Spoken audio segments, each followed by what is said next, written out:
সাত লগা সময়ত আমাৰ কামাখ্যাত আইটিসকলে ব্ৰত পালন কৰে পঞ্চশস্যবোৰ তাত মানে ছটিয়াই পেলাই তাত পূজা কৰে সেই 7 দিনত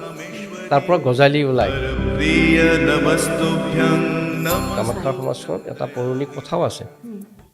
যে এটা ব্ৰত বুলি কয় এই সময়ছোৱাত আমাৰ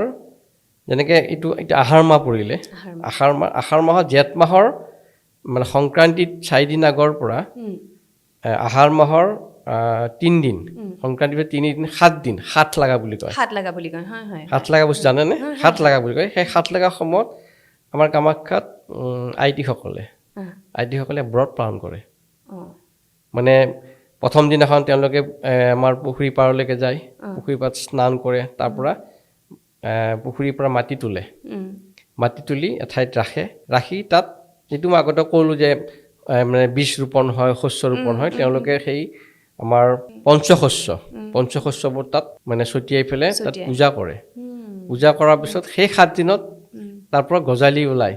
সেই গজালিখিনিত ওলোৱা সময়ছোৱাত তেওঁলোকে তাত যিটো প্ৰকাৰে আমাৰ হাতৰ পূজা বুলি কয় তেওঁলোকে পূজা কৰে মানে এই হাতৰ সময়খিনিতে এই সময়ছোৱাতে মানে মই ক'লো না আপোনাৰ দেৱীৰ ৰজস্বলা হোৱাৰ এটা সময় আৰু সেই পৃথিৱীখন ৰজস্বলা হয় এই ধাৰণাখিনি যিটো আছে পৌৰাণিক কথা আজিলৈকে সেই পদ্ধতিমতে এতিয়াও আমাৰ কামাখ্যা পাহাৰত কামাখ্যা অঞ্চলত আমাৰ দেউতাসকলে যিসকল আছে তেওঁলোকে এইটো পালন কৰে